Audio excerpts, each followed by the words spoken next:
It's gonna be rank 2 success or brutal death in a cave. Let's see which one happens first. This is episode 2 of the 75 Era Guide. After an evening of slapping around some of the easiest mobs in the game, what do we have to show for it? Crystals, meat, hides, bat wings, and a few highly coveted Beastmen seals. Which brings me to my first tip of the video. I'm begging you, save those Beastmen seals. You're gonna want them later in the game.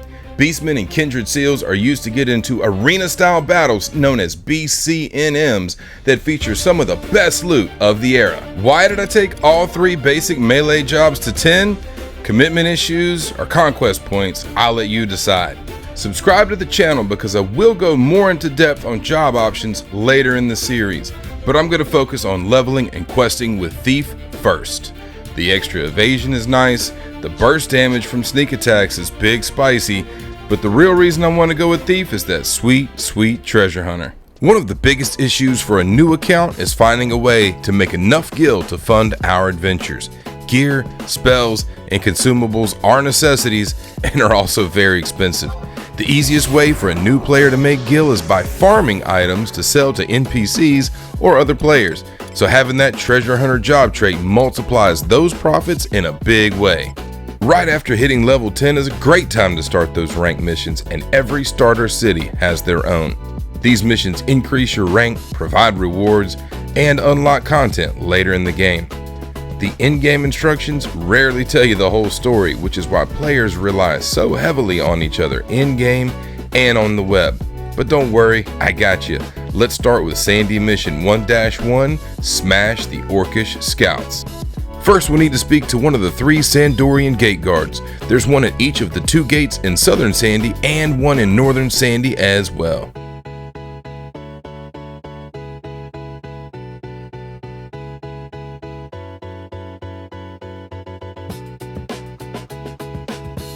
Speaking with a guard and requesting a mission gets us a little dialogue about how we're just too inexperienced. The only thing they have for us to do is killing Orcish scouts. They tell us to go kill some orcs and bring back an Orcish axe as proof. The axe drops off of Orcish Fodder mobs and can be farmed before accepting the mission if you're an overachiever like that. If you still need one, there are plenty of Orcish Fodders around. Kill enough and eventually you'll have your axe. Trade that to one of the gate guards to complete the mission.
After trading the axe, we witness some dialogue between the guard and an NPC named Orcish Fodder.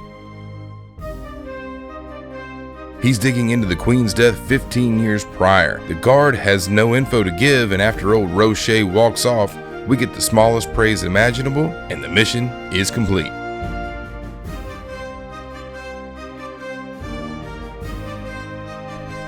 And now we're ready for mission 1-2 Bat Hunt.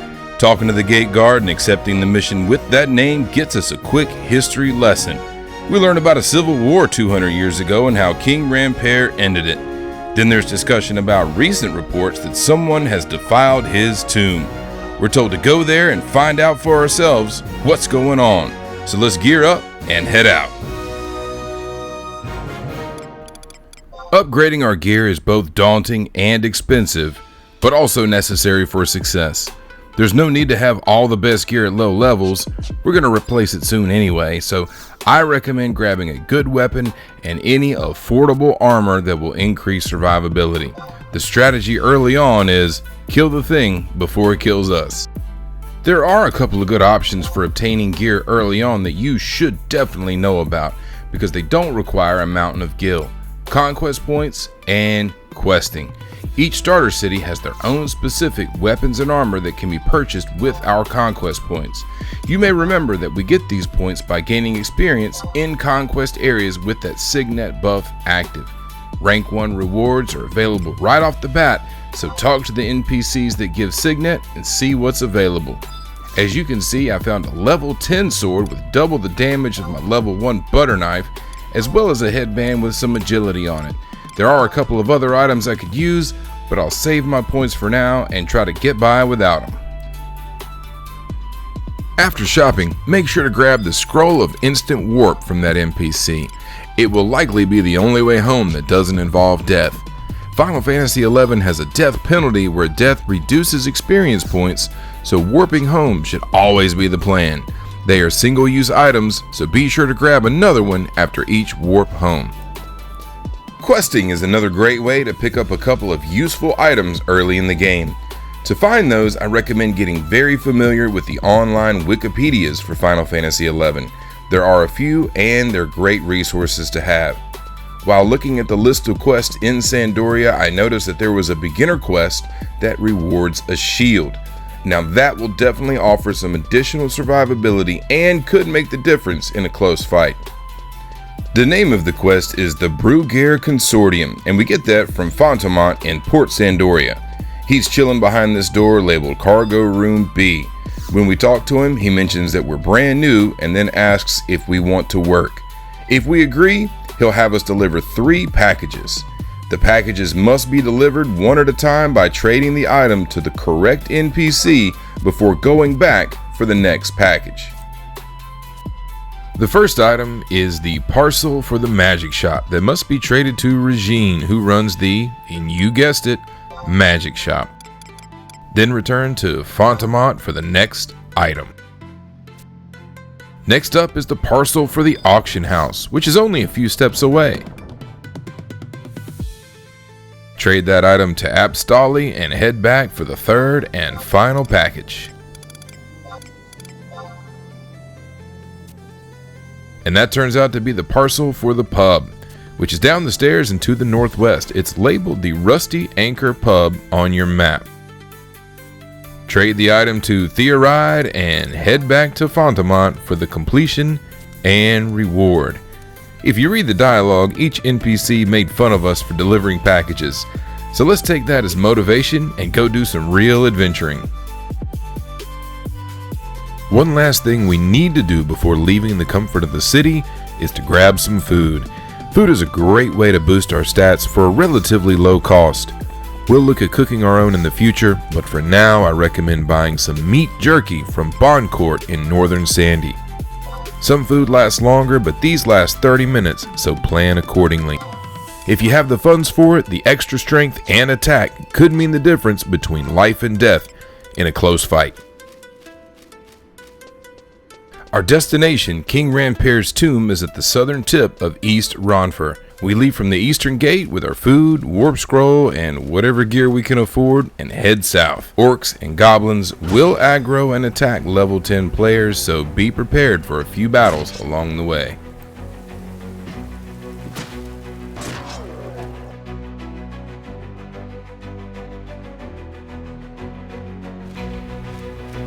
Once inside KRT, there are 2 objectives to finish the mission. Kill dingbats until we get some orcish mail scales, and get a cutscene from a tombstone in the middle of a maze. Dingbats only spawn from 1800 to 600, which is dusk till dawn. Arriving during the day or failing to get the drop before morning means waiting. At this level, KRT is a great zone to get some experience and skills in. The goblins and skeletons aggro anyway, so I like to take my time and see if I can gain a level or 2 while moving through the zone.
Take care when arriving at the tombstone, because if it's the middle of the night, there could be a high-level ghost waiting to ruin your day. Selecting the tombstone begins a cutscene where Orcish Fodder is back and he's talking to the tombstone about a missing sword. Then he spots us hanging out behind the stone just as another NPC, Valderrame, shows up and makes sure old Orcish doesn't say too much. This scene can be viewed before or after getting the item, but we do need the Orcish male scales to turn in to complete the mission.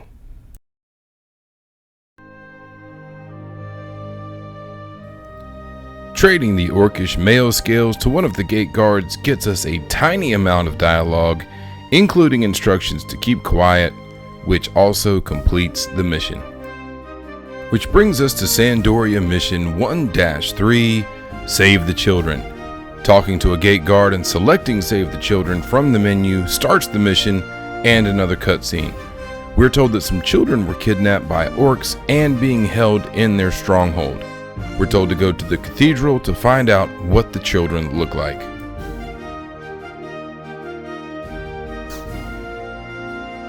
Talking to the NPC named Arnau in the cathedral in Northern Sandy gets us the next cutscene. Arnau tells us that one of the child helpers, Tedamount, was going to gather herbs when he went missing, and he's convinced the orcs took him. During this explanation, royalty shows up in the form of Prince Pugy, and the prince says he cannot send guards to investigate, so an adventurer will be assigned. But oh boy, here's one now, so of course we get picked for the job. We're told to investigate the hut in Ghelsba and report back if we see any kidnapped children there. Ghelsba Outpost is in the northwest corner of West Ranperre. Run past the Tier 1 orcs and their silly wooden fences into the cave, and that takes us in. Depending on your level, you may end up fighting your way into the zone and then again from the entrance to the hut. If so, just go with it and use the opportunity to get another level or two. I was able to get to level 15 while working on the last mission, so I'm able to run past these orcs without an issue.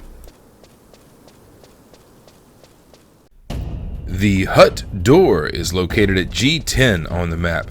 Head straight in and west up the hill.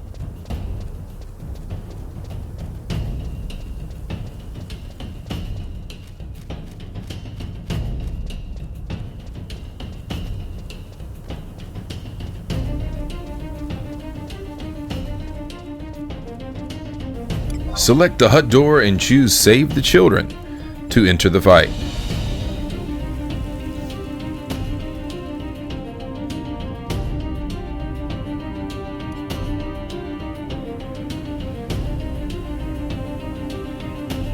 There are 3 orcs in the arena, a level 8 warrior, which will chase us around with his axe, flanked by 2 level 6 rangers, which will hang back and shoot at us with bows.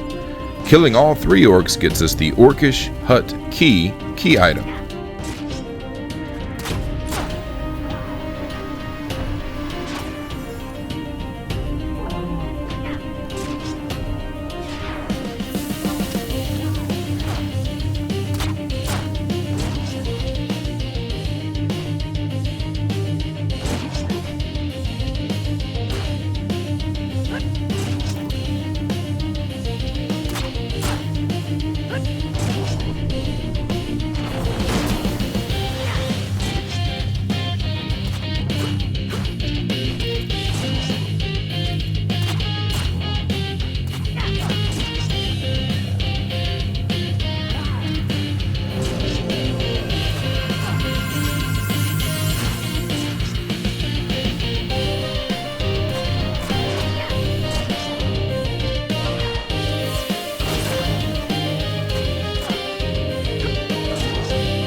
After exiting the fight, make absolutely sure to click the hut door again for a cutscene.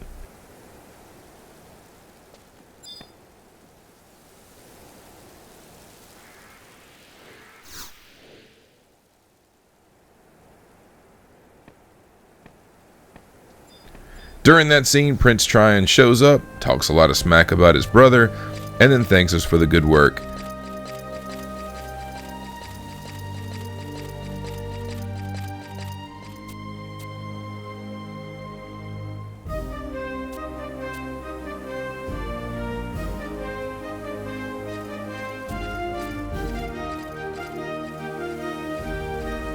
Then we go in together and rescue Tetamount.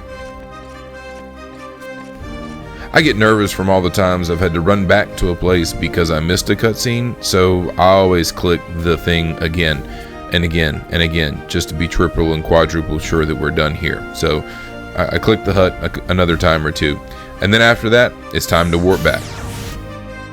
Once back in town, talking to a gate guard completes the mission, gets us recognition as an official adventurer, and a promotion to rank 2.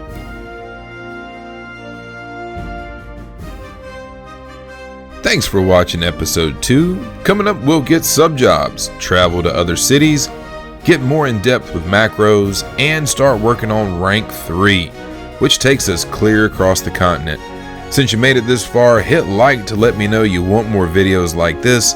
Clicking that subscribe button really helps the channel, and comment your favorite Final Fantasy moments below. Until next time, may your adventures be fruitful and your link shell full of good friends.